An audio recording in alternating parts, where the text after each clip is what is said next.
worthy to be glorified. You are worthy. You are worthy to be glorified. You are worthy to be glorified. You are worthy. You are worthy to be glorified. You are worthy to be glorified. You are worthy to be glorified. You are worthy to be glorified. You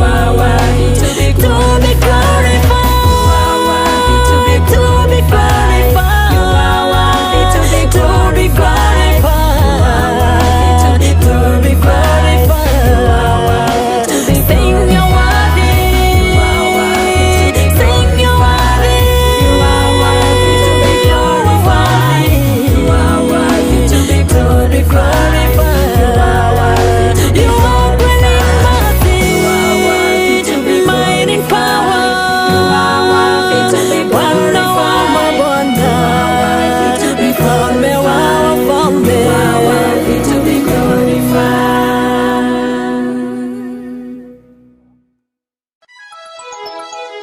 Divine Television Network USA is the best place to be. We inspire, empower, and educate. We build and nurture community and transform our world by ministering to the needs of all people, bringing healing and wholeness to the hurting and heartbroken through the love of Christ. Divine Television Network USA, a place of hope.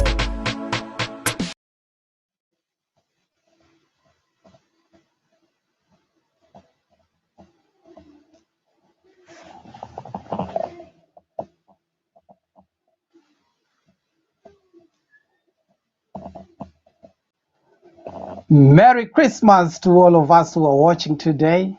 It's a good day that the Lord has made. It is a season of festivities and everybody is happy about the day today and the season that we have at hand. And again, I say Merry Christmas and welcome to Divine Television Network USA. Here we bring hope and we nurture the hope that we have in our communities. And we want to thank you so much for having supported us, especially this year and part of last year on this gospel lane. We want to thank you so much, and I know that God is going to bless you. Please continue supporting Divine Television Network, and I know that God, who is faithful, will never leave you and will never forsake you.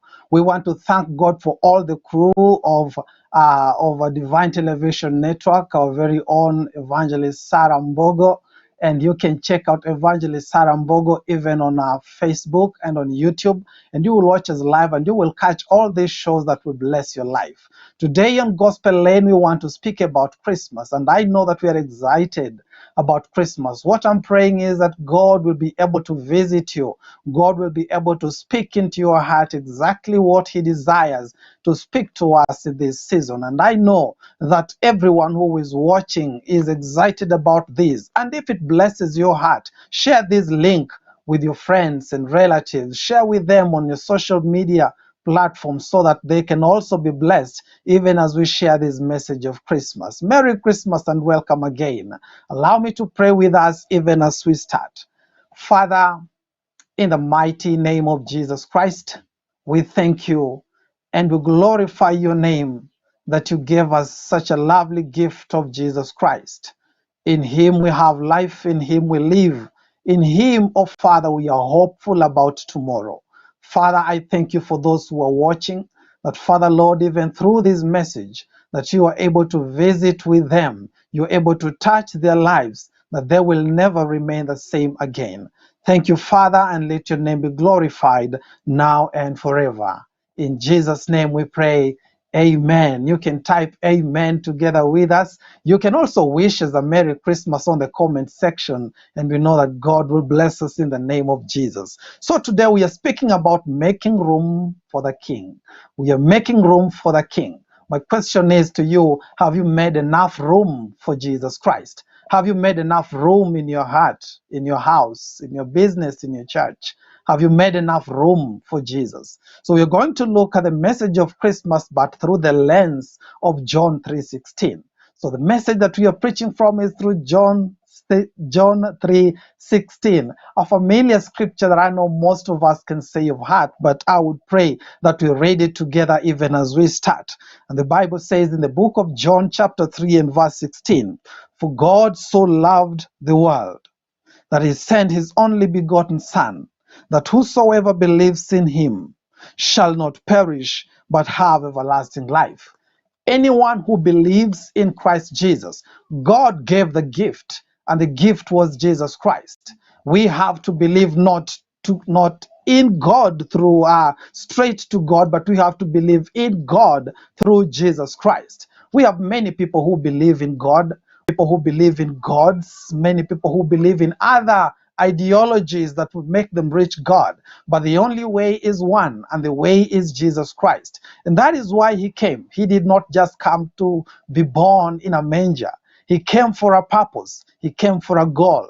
And the goal that he came was to win you and I and to make us sons in the kingdom of God, in the mighty name of Jesus. For Jesus was given unto us. When we read back in the book of Isaiah chapter 9 and verse 6, the Bible says, a child is born and a son is given unto us. The baby Jesus was born, but also the son is given. A son who is eternal is given unto us for a purpose. When God brought Jesus on earth, through Mary and Joseph, he brought Jesus with a purpose to fulfill his desire to have us back close to him, because we had fallen far away from him. We had gone to our own ways and our own means. But Jesus and God said, we are going to bring them back. We're bringing them back home. We want to make for them a family. We want to give them grace. We want to give them stability. We want to give them everlasting life. So when God gives Jesus Christ, most of us will look at the baby Jesus in the manger today, not knowing that he's the same, the Lamb of God, but again, he's the Lion of Judah. He's the kid, but again, he's the king. So when we're looking at Jesus Christ, you're looking at Jesus and we think we look at him seasonally. You know, during Easter, we look at Jesus in different ways. During Christmas, we look at Jesus different ways. But no, when Jesus came to be born, he came as a full package. He came as a complete package, so that when you receive him, you have the complete love of God within you. When you receive Jesus, you receive the entire purpose of God that he had purposed to bring on earth. So Jesus is a complete package. And the value of any gift, anyone who has wrapped a gift, let me ask you a question. If someone has wrapped a gift today and brought the gift to you, and you fail to open up the gift, will that gift have any value? It will not be a complete gift. The completeness of the gift is in the heart of the giver and the heart of the recipient. So when someone receives Jesus Christ, the gift of Christ is complete, because Christ has come. He died for the whole world. Grace and salvation has been given to all people. To all people in the entire universe, the whole world. But some of them, sadly, will not receive the gift. Receiving the gift is opening the fullness that is in Christ Jesus and appreciating the fullness that is in Christ Jesus. So a baby is born, but this baby is also the King of Kings. So when we are celebrating Christmas, when we are preparing to celebrate Christmas, I want to ask you to make room for the King, because he is the King of Kings and he is the Lord of Lords, in the name of Jesus. So we receive the gift and making the package complete. And in this same package, we are having eternal life. We are having Zoe. When we talk about eternal life, many people would think we're speaking about the eternal life that we are going to have after here. The Zoe is the life of God, the life of God that is poured in man. Any man who believes and receives Jesus Christ then receives the life of God, which will operate in this world, which will operate in the world after. When we have passed through this world, which is not our home, we are passers by. When we pass through this world, we will sit with God, we will dine with God, we will celebrate with God forever. So our God, as much as we have seasons of Pesach or Easter, when we are having seasons of Christmas, it doesn't mean God is seasonal. God is all through. He is from the end he is from the end, from beginning to the end, the Alpha and Omega. He is all over. He is throughout all seasons. That is why he specifies that his name is I Am. So when Jesus Christ is born in that tiny manger back in Bethlehem, that dark, cold night where there was no room for him, Jesus was born as the greater I am. He is Emmanuel, God with us. So the value of this gift is for you, brother and sister, to open up your heart and receive him. Is for you who has already received him to open up the package and enjoy every blessing that is within Christ Jesus. Let us not forget the reason for the season. Most preachers have used this phrase, and I want to use it again so that we keep reminding ourselves that the reason for the season is not the clamor. The reason for the season is not the festivities. The reason for the season is the joy of knowing Christ Jesus, of knowing him and the fullness of him, the fullness of everything that is in him. That is the joy of Christmas, the joy of Christmas. But when we look around, Christmas has so much been commercialized, and we are looking at Christmas and all we see are commercial advice. So the commercial clamor has led people into overspending. Commercial clamor has led them into doing things that are not right in the kingdom of God. So we are not supposed to go with the clamor of this world. We are not supposed to go with the commercial clamor or the trips that you're taking back to our homes and our various places where we come from. The reason for the season is knowing the joy in Christ Jesus. Why most people would go for the clamor? Why most people will always go for the celebration and the festivities? Companies are going for team building sessions, which organizations are going to parties and dinners for Christmas, which is good.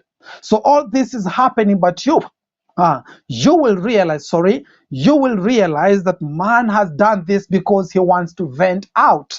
He wants to vent out the things that are in him. Believe you me that many are celebrating Christmas, yet they are broken. They will laugh and they will smile with families, yet they are sad. Yet they are depressed. Yet they feel down. And like David mentioned something in the book of Psalm 143. He mentions something about his heart. He said, the enemy has persecuted my soul. We know that many of us have been persecuted through this time. We've been persecuted through the time of COVID-19. We've been persecuted through the times that we have lived, even up to this Christmas. Let us not forget that. Sometimes our pain, when we take our pain and make it a devotion, then God brings gain with it. When we have our tears, it is good. Let us not forget that pain. Let us not cover it in the clamor that is around us and celebrate for 5 days and come back broken. There is a reason for the season, because a king is coming to turn around everything. So he says, the enemy has persecuted my soul. The enemy has crushed my life to the ground. The enemy has made me dwell in darkness like the dead. How many of us are even feeling that way? Yes, we are gathering with family. We are seated at the table, celebrating and eating and partying. But yet in our hearts, we feel broken. We feel down, we feel depressed. He says that his spirit is overwhelmed in verse number 4. Within me, my heart within me is depressed. How many of us would feel this? Yet we would want to smile because it is a season for smiling. Yet we would want to vent it by maybe drinking too much so that we forget our sorrows. No, but there is something. We vent out like this, but this is temporary. It is temporary joy, but the King has come, that when you make a room in your heart for the King of Kings, make room in your heart, he will give you a permanent peace. He will give you permanent favor. He will give you permanent blessing, because he is the greater I am. He becomes what you need. He becomes your desire. So let us not fake it. Let us be real with him, because the King is here with us. When we look back in the book of Luke chapter 2, Luke chapter 2 speaks to us about a situation in the land of Bethlehem. And we see that everyone during the census, Mary and Joseph, they leave Judea and they go to Bethlehem. When they go to Bethlehem, they reach there in the city of David, and they find that everyone is busy. Everyone is celebrating. Everyone is partying. Families are meeting for the first time. They have traveled for a long distances on horses, and some have traveled on donkeys, and some have traveled on foot. Some have crossed the seas, yet they come together and they are parting. And in the midst of them, the world is changing. The shepherds are in the field and Jesus is introduced to them. And the Bible says, the angels say to the shepherds, do not be afraid, for today in the city of David is born a king. Not a baby. Today is born a savior. Not any other person. Today is born a Christ. So we have to focus on the Christ. They were too much on the crisis of the senses that they forgot the Christ in their midst. They were too much on the clamor of the senses and they forgot everything else. They forgot there was a promise in them. They focused on the problem during the census. Where will I sleep? What will I eat? What will I dress? What will I do? They forgot about Christ. This season, Christ is being born. And the season like this is a season where we can tap in and receive the joy of the Lord. Joy through the world, for the Savior is born. We can tap into it when we say, I am not going to focus on the clamor, I am focusing on the Christ. I'm not focusing on the problem, I am focusing on the Christ. A time to meditate on the love of God, a time to receive Him, the gift that was given, the son that was born, the son that was given, and the baby, the child that was born. The story is told, and I had one of the famous preachers, I forget his name. He was telling this story, and he was saying, there's a little baby, a little child, that is, a little boy, who was given a role to play in the Christmas play.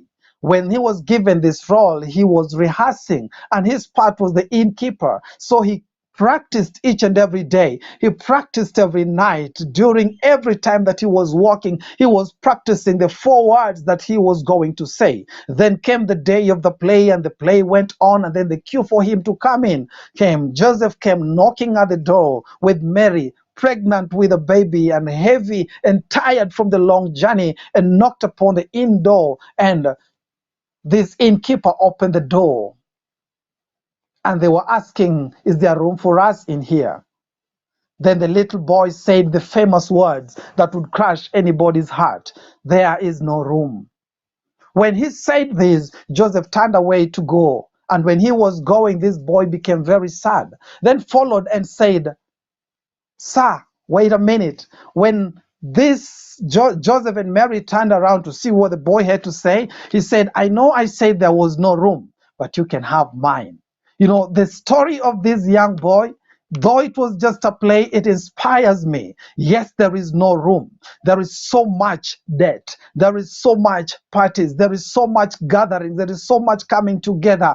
And everyone has no idea what is going on. But we can say, we cannot give out some other person's room, but we can give our own room, which means we make room for Christ. We make room that is fully furnished for Christ, not room for him to be someone who is going to sleep, not just a lodger. No, we are talking about making room for him to be king in our lives. I want to ask you a question. You have received Jesus in your heart, yes, but is he the king of your heart? You have received and given room for Christ in your houses, but is he king of the house? You have given him room in your businesses, but is he king? You've given him room in your marriage, but is he king? Jesus does not want to be a lodger. He wants to be king of your life. He can only take a room that you are giving. He stands at the door, the Bible says, knocking, and whoever opens the door for him, he will come in, he will sit with them, he will dine with them. Jesus wants to dine with us each and every day, not just as another lodger. He wants to dine as the Lord of Lords and the King of Kings. He wants to lodge in our houses, to be in our houses as the Messiah. He wants to be there as our Savior, able to help us every time we call upon him.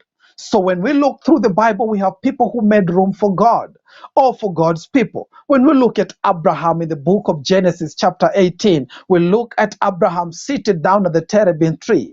Then the 3 angels come, and when they appear, Abraham chooses to make room for the angels of God. When he makes room for the angels of God, he receives the promise of a son. Then we have the Shunammite woman who sees Elisha and Gehazi moving around, and this woman says to the husband, I see these people and I perceive they are men of God. They carry God within him. Why don't we make a room for them, and they make a room fully furnished with a bed, with a chair, with a lamp, with everything fully furnished for the man of God to stay, and she receives the promise of a son. We have people who made room for God. And whenever you make room for God, you will never be the same again. Make a room in your heart, in your life, that Christ may be king of your life, whether you are a minister or not. Let him be king and ruler of your life. He will guide you and lead you because he's the light of the world. Without him, we cannot see the joy of Christmas. Without him in the rooms of our lives, we cannot see the goodness of this season. We cannot see the fruit of this season. We will follow the clamor, and at the end of it, we are still depressed and we are in debt. But when we follow with Christ, he will advise us, he will lead us, he will go with us. Wake up in the morning, sit at the porch, and you ask yourself, I want to meditate about Christ Jesus. I want to meditate about his goodness and his mercy. And when they come ask you, what is the problem? Why are you not yet celebrating with us? Tell them, thank you for asking, but I am making a room for the king.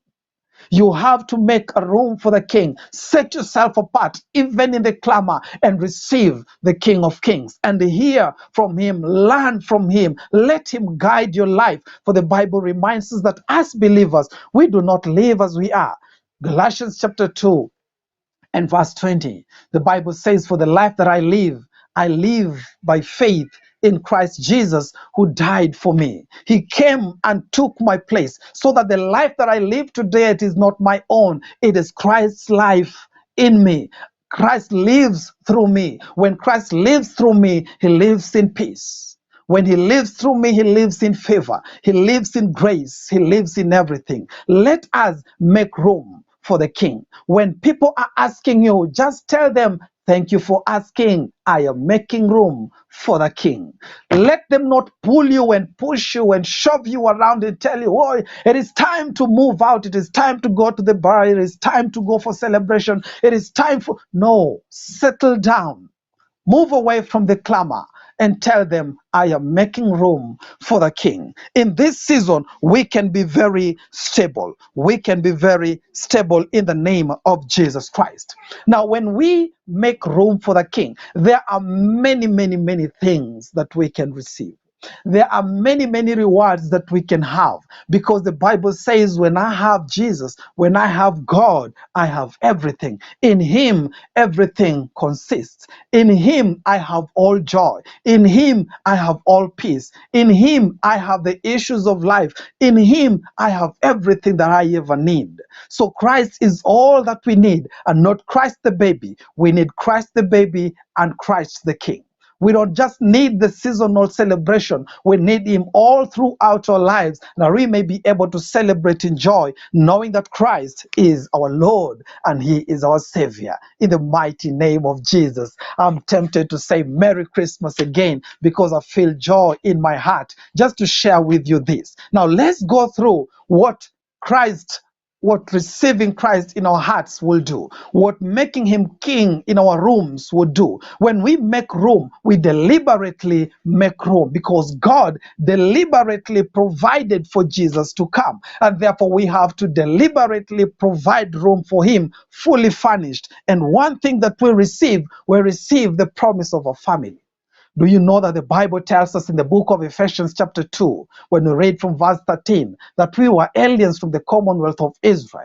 We were nothing. We didn't have a hope. We didn't have a God. We didn't have a father. But because Christ came, and when he came, he opened way. He ushered us back to the Father. He made room for us. And he says, when you draw closer to me, I'll draw closer to you. When we call on him, we shall be saved. When we allow him, he will allow us. So we have to make that step and allow him. For now, when we have received Christ, we have a hope, we have a God, and we have a Father. He brings us back into the family of God. How does he bring us to the family of God? He brings us through forgiveness. He forgives all that we have done wrong. He forgives all our sins. He forgives us, and we come to Christ. We come to God's family as children who are deserving to be in the family.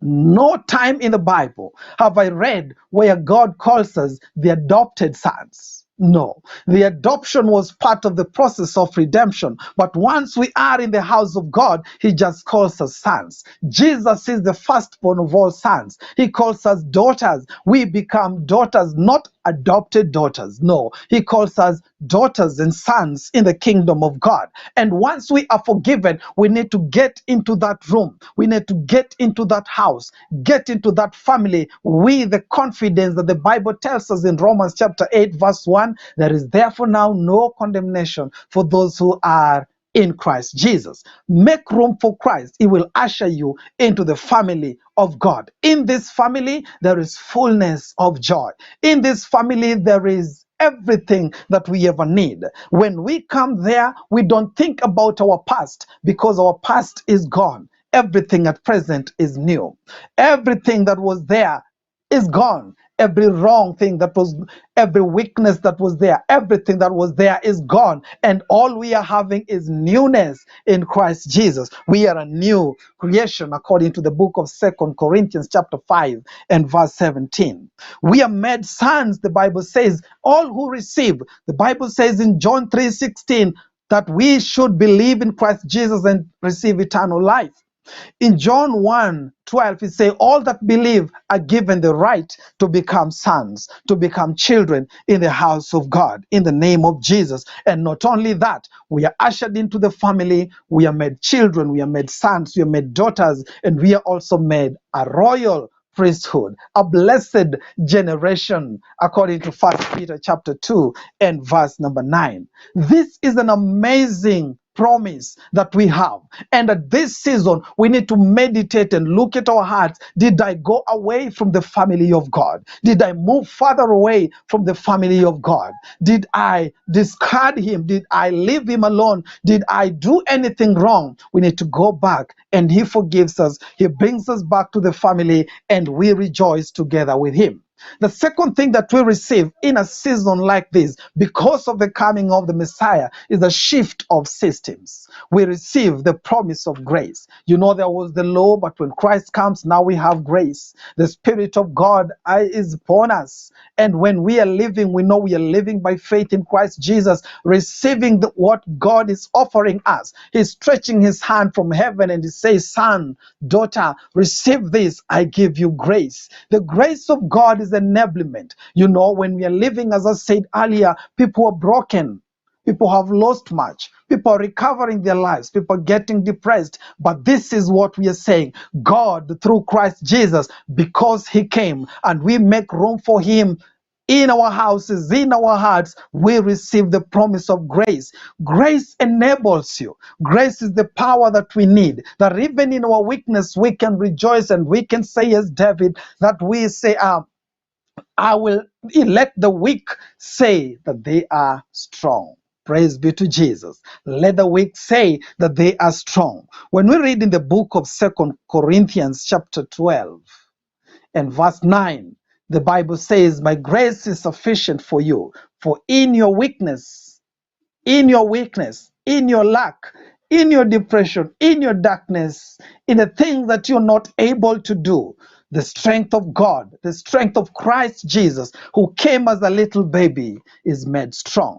So God is giving us the strength that we need. He's giving it to us through grace that enables us to live through this life. So when we are living through the festivities, Christians, don't lock yourself in the house and you say, I don't want to go out there and mix and mingle with the people of the world. Wacha niseme hii kwa Kiswahili leo. Usiogope kutoka kule nje kwamba utaenda kutangamana na watu ambao watakupaka uchafu. No, we go out there covered by the grace of God. We do not fear to travel because we hear about accidents. No, we are covered by the grace of God. It enables us that in our weaknesses, strength is made perfect. That strength of God in us enables us to move. And by the grace of God, the Bible says that where sin abounds, grace much more abounds. Not that we can sin with them, but it protects us from the desire. It renews and changes what pulls us, what attracts us. What will attract us is the presence of God. Every place that we go, his presence is not regional, it is throughout all the world in the name of Jesus Christ. And this is what we say: because he came, I am strong. Because Jesus came in this very season, I should live in the strength of the grace of God. Praise be to Jesus. May the grace of God be upon you. That when you're living in every place that you're living and people are thinking and you are thinking you cannot make it in life, let the grace of God be upon you. And when the grace of God is upon you, you are strong. You are strong. Stand up and walk in the strength of the Lord. In the strength that I have given you, the angel tells to Gideon. He says, not the strength that is far away. It is not a remote strength. It is the strength within you that God has given you. In this strength of yours, having made room for the King, you have the strength. Your heart has the strength. Your soul has the fortitude. You are strong in the name of Jesus Christ. So we have said, when you make room for the King, you will be ushered into the family of God. Then you will also receive the promise of grace. But lastly, brothers and sisters, this is the most glorious promise that we will ever receive. Even in the meditation of Christmas, we will receive the promise of heaven. Heaven is not an idea. Heaven is real, and Christ will come for us. He says, I'm going to heaven to prepare a room for you. If Christ can prepare a room for us, why can't we prepare room for him? Why can't we make room for him to be king of our lives? There is a promise of heaven. He says, if it were not so, I would not have told you. But I tell you because it's truth, and I will come back for you.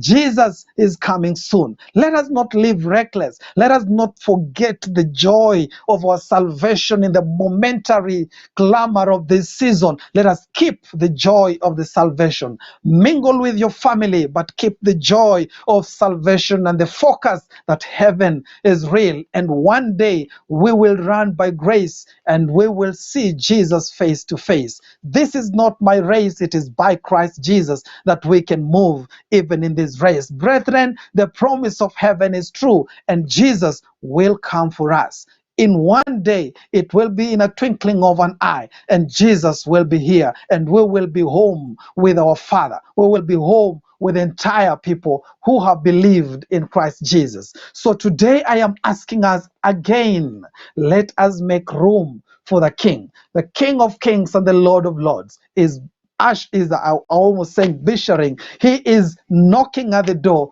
wanting you to open for him that he may come in to your life. This is what we need to meditate upon Christmas and share this message also, asking our brothers and sisters, have you made room for the King? And I'm asking those ones who are watching today, have you made room for the King? The initial making room of the King, of receiving Christ in your heart, have you made this room? Maybe you have never done this in Christmas season. Maybe you have never done this in a Christmas tide. But I am asking you today, can you give your life to Jesus? Can you make room for the King of Kings? And I'm telling you, there is joy, there is peace, there is happiness, there is love, there is hope, there is grace, there is family, there is warmth, even in a places where there is cold. I know in the USA it's cold now, it's very cold, but with Jesus in your heart, there is the warmth of hope that one day we will see God face to face. So have you made room for Christ in your heart? If you have not made room for him, if you have not believed in your heart, I want you to believe in your heart today and confess with your mouth that Jesus Christ is the King of Kings. And you can say this with me before we go on, and we are going to pray very soon. But I want you to say this with me if you're watching this for the first time, and if you're doing this for the first time. Say, Lord Jesus, I am making room in my heart that you may come in and dwell within me, that my life I may live through you. In Jesus' name, amen. If you have made that prayer, you are a child of a king. Welcome to the family. In this family, there is grace. In this family, there is a promise of eternity. In this family, there is goodness. In this family, there is warmth and there is love. And for us who have believed in Christ Jesus and are wondering what my Christmas is going to be, how my Christmas is going to be, worry not. He's the God of the 11th hour. He can provide. He's the God of the 11th hour. He can lift you. Maybe you have been disappointed all through the year. People have been promoted. You have not. God is still the God of all seasons. Your season of promotion is at hand because you're making room for the King. Those ones who've been sick in their beds and they're asking themselves, what am I gonna do this Christmas? I want you to rejoice in the Lord. Whatever kind of sickness you're going, your sickness and the season of your healing is at hand because you're making room for the King. Those ones who don't have peace in their families, I am asking you to make room for the King, and there will be peace that passes human understanding in the name of Jesus Christ. And I want to pray with you. And believe me, pray with me, believe with me, even as we are praying together. Father, in the mighty name of Jesus, we thank you again that we have had such a wonderful session with you. We thank you, Father, that you have visited with us even as a child, but fully packaged as a king. You are the greater I am, Father. Lord, I pray that you may meet each and every person out there who is listening and watching us. So, Father, Lord, meet them at the point of their need. You are the greater I am. May you become their peace, oh Father. May you become their provisional Lord. May you become the promotional Father. May you become the one that expands the territory of Father. Lord God, if this year has been hard for them, they're barely struggling and making it in life, Father Lord, may you bring to them the season of abundance. May you become the abundance and the overflow in their lives. So Father, I pray for those ones who are ill, even those ones who are terminally ill, oh King of glory, may you become their healing in the mighty name of Jesus. That in your name, oh Father, we want to declare that they are healed in the mighty